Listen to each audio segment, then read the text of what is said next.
اللہ کے رسول صلی اللہ علیہ وسلم کے عہد مبارک میں معلوم ہوا، حج کا موقع تھا، کہتی ہیں صحابیہ کہ اسی وقت میرا شوہر کا وفات، میرے شوہر کی وفات ہو گئی اور میں حمل سے تھی۔ پھر میں حج میں ساتھ میں آئی۔ اب اس وقت کا واقعہ کہہ رہے ہیں کہ بچہ ہوا، بچہ ہونے کے بعد میں پاک ہو گئی، پھر اس کے بعد میں بھی کیا ہے شریک ہو گئی۔ مجھے اپنے قبیلے کا ایک شخص کہا، جب مدت ہو گئی میں اچھا لباس پہننے لگی تاکہ مجھے بھی اچھے نکاح کے کیا ہے پیغامات آئیں۔ کون؟ بیوہ۔ اب بیوہ کو ہم نے کیا سڑا کے رکھا ہوا ہے، دیکھو گھروں کے اندر کس طرح کے نام سے رکھا ہوا ہے، دیکھو کیسے پلید اور نجس سمجھتے ہیں۔ دیکھو بیواؤں کو، بیواؤں کی شادیاں ہی ہوتی نہیں ہیں، خواہ وہ جوانی میں ہو خواہ وہ بڑھاپے میں ہو۔ کتنی جوان ترین ہے، مطلقہ یا بیوہ ہو گئی تو پھر وہ کیا بالکل ہی عورت کے زمرے سے ہی گر گئی، اور اس کو ہم سنبھالے ہوئے بیٹھے ہوئے ہیں، کبھی اس پر نکیر نہیں کرتے۔ بھائی وہ عورت ہے، بیوہ ہوئی تو کیا ہوا؟ کیا اس کے ہاتھ میں اختیار تھا کیا؟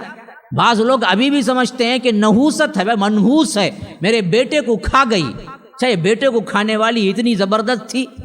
لا حول ولا، تو یہ بدبختی۔ یہ کہتے ہیں کہ میں عدت کا معاملہ ختم ہوا اور میں بناؤ سنگار کیا تو میرے قبیلے کے ایک شخص نے دیکھا تو کہا کہ تم دراصل بناؤ سنگار اس واسطے کرتی ہو کہ نکاح ہو جائے۔ دیکھو اللہ کی قسم 4 مہینے 10 دن تک جب تک تم اندر نہیں رہتی تمہارا نکاح نہیں ہوگا۔ کیوں؟ والذین یتوفون ازواجہم ویذرون ازواجہم، کیا ہے بھائی وہ؟ والذین یتوفون ازواجہم 4 اشہر و10، کہ جن کے شوہر مر جائیں، بیویوں کے بارے میں فرمایا کہ وہ 4 مہینے 10 دن عدت میں رہیں۔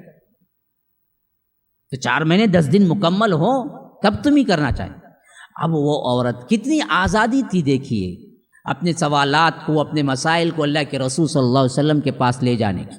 وہ عورت آئی، اللہ کے رسول صلی اللہ علیہ وسلم نے سامنے استقبال کیا، سوال ہوا، اللہ کے رسول صلی اللہ علیہ وسلم سے پورا قصہ بیان کی کہ دیکھو میرے شوہر کی وفات ہو گئی اور مجھے حمل ہوا تھا، بچہ پیدا ہو گیا، پھر اس کے بعد میں پاک ہوئی، میں اب کیا ہے نکاح کے لیے تیار ہوں، اچھے کپڑے پہنتی ہوں۔ تو میرے قبیلے کے ایک فرد نے یوں کہا ہے، تو اللہ کے رسول صلی اللہ علیہ وسلم نے فرمایا کہ نہیں، جب دراصل وضع حمل ہو جائے تو اس کی عدت ختم ہو جاتی، جس کو وضع حمل نہیں ہے اس کو 4 مہینے 10 دن ہے۔ جو بھی عدت ہے وہ عدت اس وقت ہے جب وہ حمل والی نہیں ہے۔ حمل والی کے لیے اس کا حمل ہی کیا ہے، اس کی عدت ختم کر دیتا ہے۔ بچہ پیدا ہو گیا، مسئلہ ختم، خواہ وہ 4 دن میں پیدا ہو خواہ وہ 1 مہینے میں پیدا ہو، اب وہ 4 مہینے 10 دن بیٹھنے کی کوئی ضرورت نہیں ہے۔ تم نے جو کیا وہ بالکل صحیح کیا، اور اللہ کے رسول صلی اللہ علیہ وسلم اس پر کوئی نکیر نہیں کیے، کوئی نکیر نہیں کی۔ معاشرے میں عورت کا جو حصہ عہد رسالت میں تھا، یہ میں نے مخصوص طور پر چند احکامات اور چند چیزیں جو تھی وہ میں نے بتائی۔